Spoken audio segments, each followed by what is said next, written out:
Let us now read a short Edgar Allan Poe story called The Imp of the Perverse.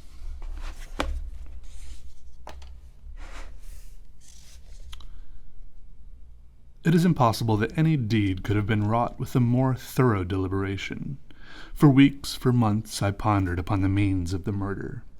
I rejected 1,000 schemes because their accomplishment involved a chance of detection. At length, in reading some French memoirs, I found an account of a nearly fatal illness that occurred to a Madame Pilot through the agency of a candle accidentally poisoned. The idea struck my fancy at once. I knew my victim's habit of reading in bed. I knew, too, that his apartment was narrow and ill-ventilated. But I need not vex you with impertinent details.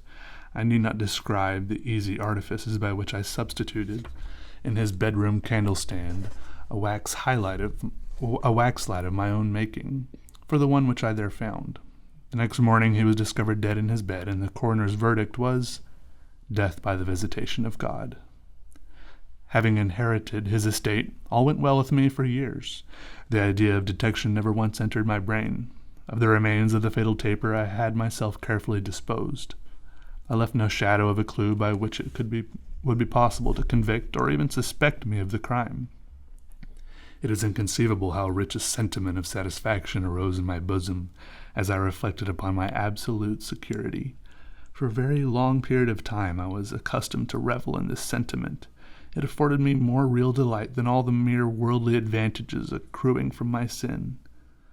But there arrived at length an epoch from which the pleasurable feeling grew, by scarcely perceptible gradations, into a haunting and harassing thought. It harassed me because it haunted. I could scarcely get rid of it for an instant. It is quite a common thing to be thus annoyed with the ringing in our ears, or rather in our memories, of the burden of some ordinary song or some unimpressive snatches from an opera. Nor will we be the less tormented if the song in itself be good or the opera air meritorious.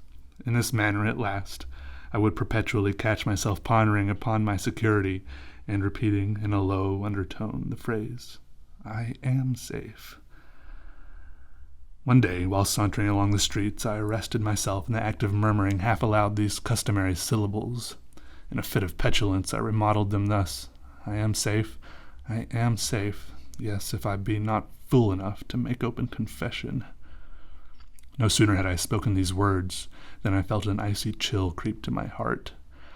I had had some experience in these fits of perversity, whose nature I have been at some trouble to explain, and I remembered well that in no instance had I successfully resisted their attacks. And now my own casual self-suggestion, that I might possibly be fool enough to confess the murder of which I had been guilty, confronted me, as if the very ghost of him who I had murdered beckoned me on to death. At first, I made an effort to shake off this nightmare of the soul.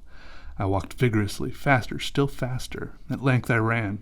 I felt a maddening desire to shriek aloud.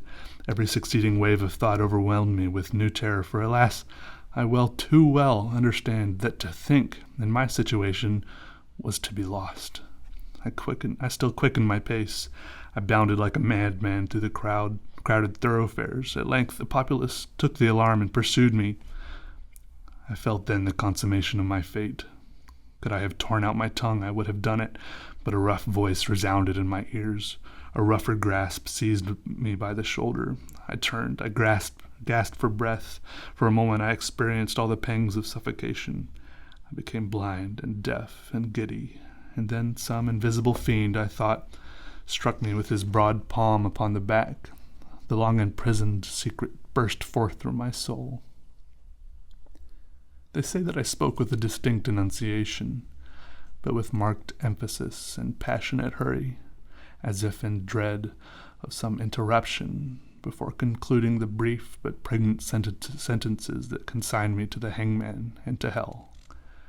Having related all that was necessary for the fullest judicial conviction, I fell prostrate in a swoon.